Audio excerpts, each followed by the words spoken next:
Hi folks, this is Alan Watt.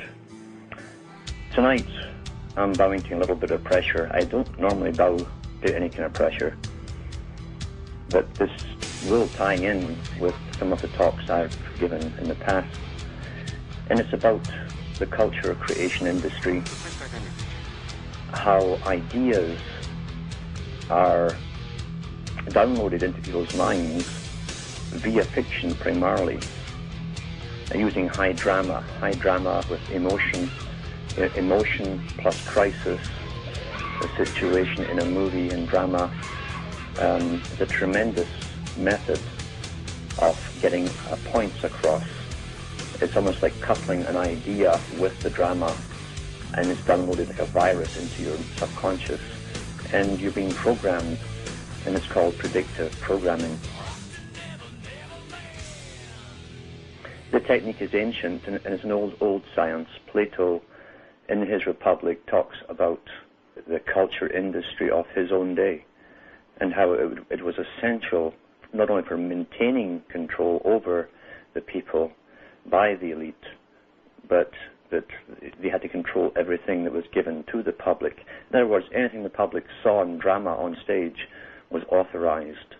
Not only was it authorized, in ancient Greece, traveling troops of players would come into the cities and do their rounds, and it was compulsory to attend. Everyone, even the slaves, had to attend at least one performance, because just like today, they had their agenda and their schedule and their upgrading of the system, and it was done primarily through fiction, because the old saying is monkey see, monkey do. And we emulate what we see, especially when it's done in the typical hero and heroine form. The male will project himself into the hero's part and identify with the hero character, and the female, at least in the old days before all the vast estrogen stuff in their food and so on, and inoculations, the females used to look towards the heroine. This is an ancient science. It's never ever given up, and actors are hereditary. The families in acting can go back probably hundreds, maybe some of them maybe thousands of years. Specialized sections of society, once more, and they marry each other and intermarry within even smaller ranks. What's more interesting is the producers, the magicians, you might say, who understand and have a full grasp of what is to be conveyed to the audience, what messages must be imprinted in them, in their minds, and he knows the techniques and how to do this perfectly. A perfect science. Now, what's interesting is that back in the 1960s, the Royal Institute of International Affairs and its American branch, Council on Foreign Relations, had one of their international meetings. They held it in England to decide which country, using its film industry, would create the international culture of the future. And this was in the newspapers back then.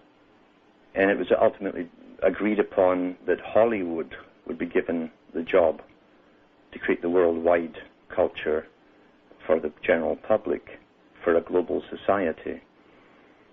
And it would also be coupled with the music industry, obviously, because they go hand in glove, as Plato said, plus the fashion industry. Plato mentioned that too, and he called it the fashion industry in ancient Greece. The more things change, the more they stay the same. And if something works, you don't want to change it. Why change it?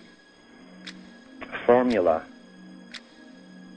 of human behavior is just a science. Each part of the direction that you want to go into is just the ability to understand the formulas involved and then what buttons to push and what sequence.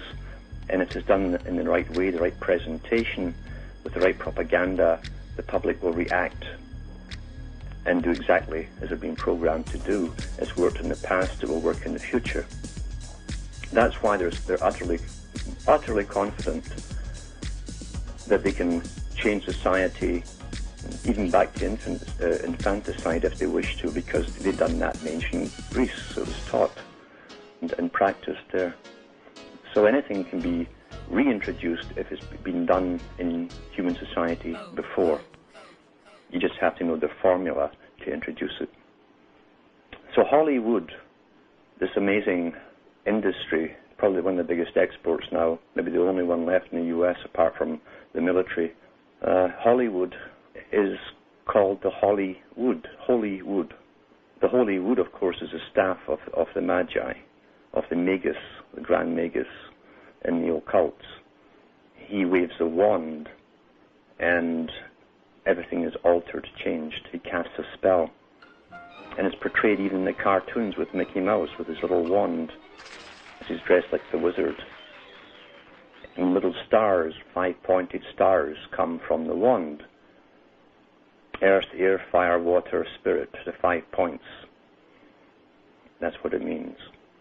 High drama. And in the ancient Middle Eastern legends, all the holy men there had their staff.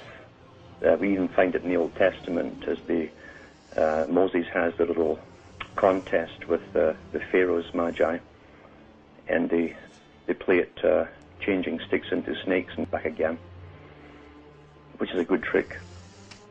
But the trick of conducting a spell over the audience is by using a staff, the holy wood. The holy wood also, on another level, is the grove, because in ancient times and in the present times, the bigger boys like to meet in specialized places across the planet in their holy groves. Very, very important. There's much more to this even in Jewish folklore about the groves. And Moses' brass serpent that was coiled around the staff that had made, it's all allegory, of course, for something else, which I understand, but supposedly it was placed in a grove surrounded by trees, and that was a special place for the higher Magi to meet. Some movies will show you the understanding within Hollywood, at least in the director's part. Many of the actors don't even understand it themselves, but the directors and producers certainly do. And some of the bigger ones are given the information and they're advised on how to get it across to the public. It's not that they have geniuses within Hollywood, per se. It's because their job is to program us as we go into the future, always. Hollywood has been an essential part of government, especially in the United States.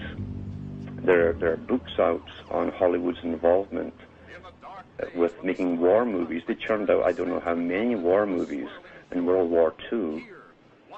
And they had the full cooperation of the American military and the use of squadrons of tanks and ships and everything to make it very, very realistic, to get the recruitment going to fight the Nazis and then the Japanese.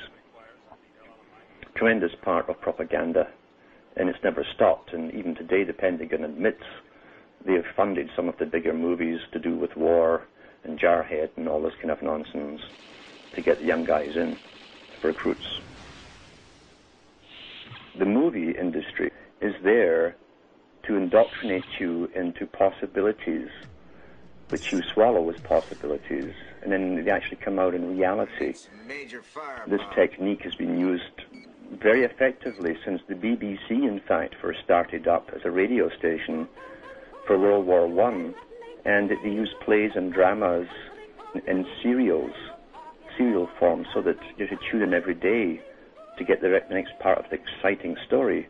And it always made sure that it was a cliffhanger at the end of the hour. And then, sure enough, everyone tuned in the next day at the right time to get the next part of the story. But in amongst the drama, they were getting propaganda to do with World War I and why the young guys should join up and how much they'd be respected by the women and they'd be heroes. And this is how the technique is used upon the young people's minds. That's why they don't use older guys in the military. except for generals and so on. Young guys think they're immortal. They want, because of the tribal instinct within them, they want to be a hero. They want to stand out and save the tribe. That's what sports are portraying too. That which you see in a movie form becomes acceptable subconsciously, so that when it comes in reality, you don't react to it. You're familiarized with the idea. And in the movie, of course, it's always presented as a necessity.